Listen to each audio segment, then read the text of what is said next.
नमस्कार साथियों, मैं ओम प्रकाश कुमार स्वागत करता हूं आपके अपने YouTube channel Om Prakash Kumar science teacher में। आज हम इस वीडियो में निष्ठा के मॉड्यूल 5 माध्यमिक स्तर के शिक्षार्थियों को समझना के मूल्यांकन प्रश्नों को अध्ययन करेंगे। इसमें सभी 40 प्रश्नों का उत्तर दिया गया है। आप अपनी सुविधा के हिसाब से इस वीडियो के डिस्क्रिप्शन में दिए गए लिंक से PDF को डाउनलोड करके भी प्रश्नों को हल कर सकते हैं, जो कि और किसी वीडियो में नहीं मिलता है। आपको यहाँ सारे प्रश्न PDF के रूप में मिल जाएंगे और उनके सही उत्तर उन पे लगे हुए हैं। तो चलिए हम आगे बढ़ते हैं अपने पहले प्रश्न की ओर। प्रश्न है, शैक्षिक मार्गदर्शन का उद्देश्य है। सही उत्तर है वो हाईलाइट हो रखा है, विद्यार्थियों को उनकी शैक्षणिक चिंताओं में सहायता करना। दूसरा प्रश्न है, शैक्षिक मार्गदर्शन प्रक्रिया है विद्यार्थियों को सर्वोच्च शैक्षिक विकास तक पहुँचने में सहायता करने की।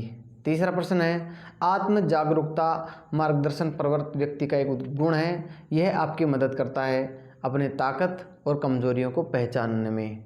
नेक्स्ट क्वेश्चन है, विद्यालय में व्यावसायिक मार्गदर्शन का उद्देश्य है। सही उत्तर है कैरियर चुनने में समझदारी से निर्णय लेना। अगला प्रश्न है, ऐसी गतिविधियों में संलग्न होने की प्रवृत्ति जिसमें हानिकारक या खतरनाक होने की संभावना होती है वह कहलाती है जोखिम लेने वाला व्यवहार। ध्यान देना, विद्यालयों में मार्गदर्शन का एक महत्वपूर्ण चरण है। यह एक महत्वपूर्ण कौशल है जहां शिक्षक मौखिक और गैर मौखिक संकेतों को सुनते हैं। अगला प्रश्न है, इनमें से कौन परामर्श के लिए सही है। सही उत्तर इसके लिए प्रशिक्षित पेशेवर की आवश्यकता होती है। अगला प्रश्न है, मार्गदर्शन एवं परामर्श का कार्य किशोरों की सहायता करना है उनके विकासात्मक परिवर्तनों को समझने में। निम्नलिखित में से कौन सा मार्गदर्शन और परामर्श उपागम का उद्देश्य नहीं है। शारीरिक शक्ति का निर्माण करना। मार्गदर्शन में 4 मुख्य चरण शामिल है, लक्ष्य निर्धारण, हस्तक्षेप और चिंताओं को विस्तार से तलाशना। आपको इसमें सभी उत्तर सही हैं, वो हाईलाइट मिलेंगे। एक किशोर शरीर में परिवर्तन के कारण बार बार मनोदशा परिवर्तन का अनुभव करता है, तो सही उत्तर है शरीर में परिवर्तन। निम्नलिखित में से कौन किशोरों की महत्वपूर्ण आवश्यकता में से एक है। व्यक्तिगत पहचान को आकार देना और संबंधों को विकसित करना। वह क्या है जो विद्यार्थियों को भावनात्मक और सामाजिक समायोजन की समस्याओं से निपटने में मदद करने के लिए आवश्यक है, जिसका विद्यार्थियों को सामना करना पड़ता है। वह है व्यक्तिगत सामाजिक मार्गदर्शन।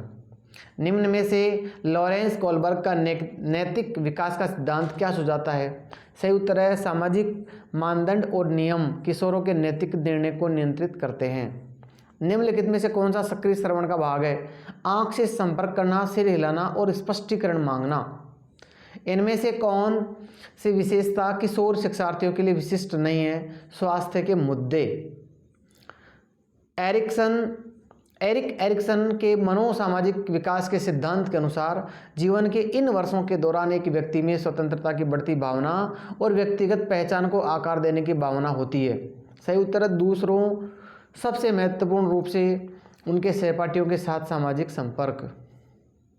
अगला प्रश्न है, विकासात्मक परिवर्तन होते हैं जिनसे एक माध्यमिक शिक्षार्थी गुजरता है। इन विकासात्मक परिवर्तनों में आर्थिक परिवर्तन शामिल नहीं है।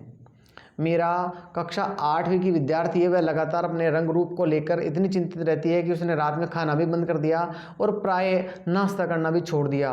वह खुद को सामाजिक कार्यक्रमों में शामिल होने से भी दूर कर लेती है क्योंकि उसका मानना है कि लोग उसे बदसूरत समझते हैं। क्या आपको लगता है कि उसकी समस्या क्या है।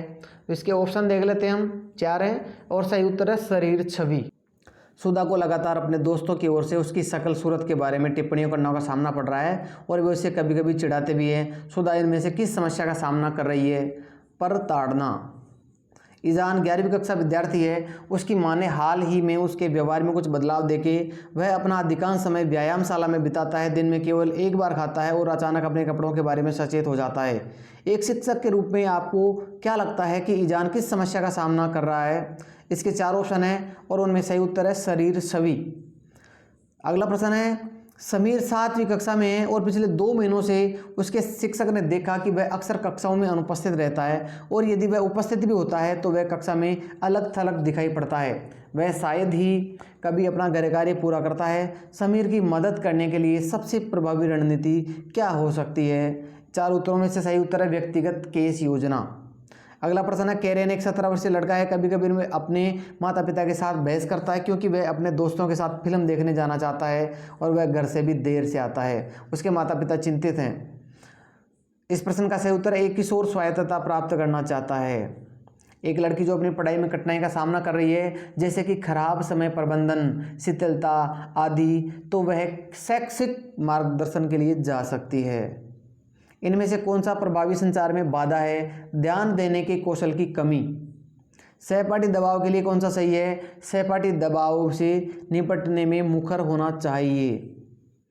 ईमानदारी, सुनने की क्षमता और दूसरों के साथ व्यवहार करते समय सकारात्मक संबंध रखना कुछ ऐसे महत्वपूर्ण गुण हैं जो एक मार्गदर्शक चित्त शिक्षक के पास होना चाहिए, और वो है दूसरों के साथ संबंध स्थापित करने के लिए। किशोरावस्था में विद्यार्थी अपने जीवन में करियर के महत्व को महसूस कर रहे हैं। आपको क्या लगता है कि उनके लिए करियर की महत्वपूर्ण ज़रूरतें क्या है? सही उत्तर है उपयुक्त विकल्प बनाना। सकारात्मक संबंध एक महत्वपूर्ण गुण है जिसे शिक्षक को अवश्य प्रदर्शित करना चाहिए। सही उत्तर है विद्यार्थियों के साथ सही मायने में संबंध बनाने के लिए। शरीर से भी एक महत्वपूर्ण मुद्दा है जिसका किशोरों को सामना करना पड़ता है। अपने शरीर को लेकर असहज या शर्मिंदा होने की भावना के साथ साथ इसके और परिणाम होते हैं, वो है कम आत्मसम्मान और घटिया आत्मसम्मान। सहपाठी प्रभाव के लिए कौन सा सही है? यह सकारात्मक या नकारात्मक दोनों हो सकता है। सहपाठी दबाव विद्यार्थियों को कौन सा प्रयास करने के लिए प्रभावित कर सकता है? सही उत्तर है अजीबोगरीब केश विन्यास रखने का। किशोरों में सहपाठी प्रभाव के बारे में क्या सच है? यह सकारात्मक और नकारात्मक दोनों हो सकता है। विद्यालय में मार्गदर्शन और परामर्श उपागम का एक महत्वपूर्ण कार्य है विद्यार्थियों की मानसिक भलाई। शिक्षकों का अपने विद्यार्थियों पर गहरा प्रभाव पड़ता है उनके व्यक्तिगत सामाजिक गुण प्रदर्शित करने में, क्योंकि विद्यार्थी शिक्षक को देखकर ही सीखते हैं। परामर्श सेवार्थी को सशक्त बनाने की क्रिया है, व्यक्तिगत सामाजिक या मनोवैज्ञानिक समस्या को हल करने के लिए। अगला प्रश्न है लक्ष्य निर्धारण मार्गदर्शन की प्रक्रिया में एक महत्वपूर्ण चरण है। निम्नलिखित में से कौन हस्तक्षेप की योजना बनाते समय लक्ष्य निर्धारण के लिए महत्वपूर्ण है? सही उत्तर है लक्ष्य यथार्थवादी होना चाहिए। अगला प्रश्न है मार्गदर्शन प्रवर्तक कर्मियों के रूप में शिक्षकों की भूमिका को सुविधाजनक बनाने के लिए क्या विकसित करने की आवश्यकता है? इसमें मैंने एक ही उत्तर रखा है, वो सही है, और वो है स्वयं के प्रति जागरूकता।